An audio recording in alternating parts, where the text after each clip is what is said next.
Ở trong công thức này thì chúng ta sẽ cần đến hành và tỏi các bạn nhé. Đây là tỏi này các bạn này, tép tỏi, hành khô. Đó, chúng ta sẽ cần đến hai cái nguyên liệu này. Bây giờ cách làm như thế nào thì tôi sẽ hướng dẫn các bạn. Chúng ta sẽ cần đến những cái tép tỏi như thế này.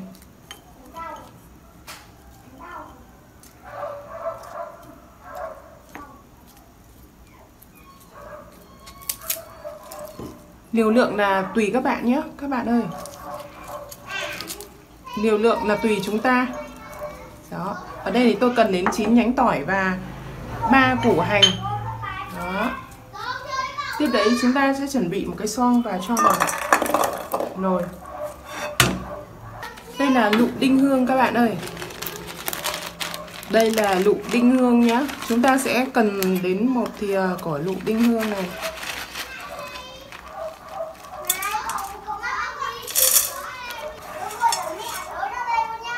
Chúng ta cần đến một cốc nước. Các bạn hãy đặt nó lên bếp và đun trên bếp 20 phút. Chúng ta nấu ở trên bếp 20 phút các bạn nhé. Các bạn hãy dùng nồi cố vung để đậy lắc lại. Chúng ta sẽ đậy lắc lại. Khi nước nguội rồi chúng ta sẽ chóc ra.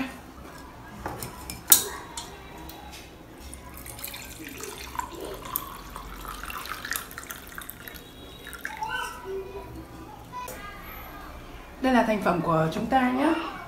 Chúng ta sẽ cho vào dạng một lọ xịt như thế này để dùng cho nó hiệu quả hơn. Rồi bây giờ tôi sẽ hướng dẫn cho các bạn cách sử dụng nó như thế nào.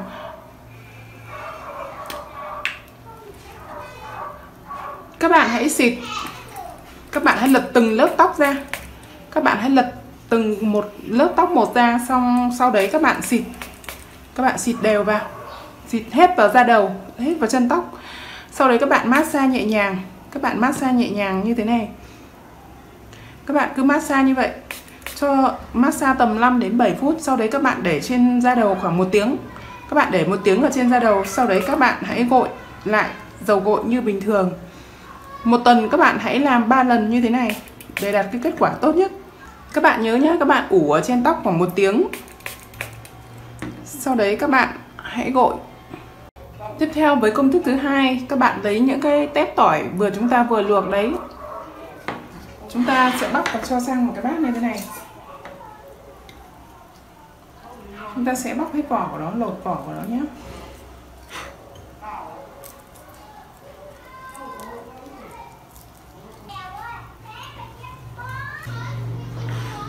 Đây chúng ta sẽ có tỏi luộc và các bạn hãy nghiền nó.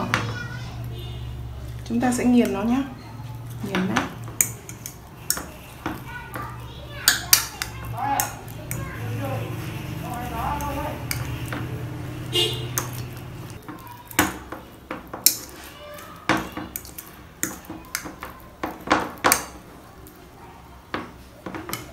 Các bạn hãy sử dụng đến dầu dừa tự nhiên, tinh chất dầu dừa.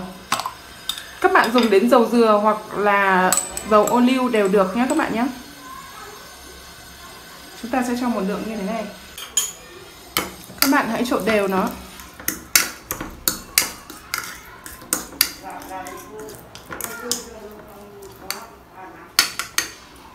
Bây giờ tôi sẽ hướng dẫn các bạn cách sử dụng. Da đầu của chúng ta hãy dùng. Chúng ta hãy lật từng lớp tóc ra một. Sau đấy chúng ta cho tỏi và dầu dừa vào. Chúng ta massage. Các bạn massage khắp cả đầu như vậy. Các bạn lật từng lớp tóc dày 1 cm các bạn nhé. Sau đấy chúng ta sẽ massage cái tỏi và dầu dừa này vào đấy, và chân tóc. Khi các bạn massage tầm 5 đến 10 phút rồi, các bạn hãy để nguyên ở trên tóc như vậy 1 tiếng đồng hồ. Sau đấy các bạn hãy đi gội đầu và dùng các bước tiếp theo như bình thường. 1 tuần các bạn hãy cố gắng làm 3 lần để đạt cái hiệu quả tốt nhất. Khi cái lượng mà nó còn thừa ở trong bát, chúng ta hãy bảo quản ở trong ngăn mát tủ lạnh để dùng cho những lần tiếp theo. Các bạn hãy ủ trên da đầu 1 tiếng đồng hồ. Sau đấy chúng ta hãy dùng lại bằng gội dầu và xả như bình thường các bước tiếp theo. như bình thường các bạn nhé. Rồi video của mình kết thúc ở đây rồi. Tạm biệt các bạn. Chúc các bạn thành công.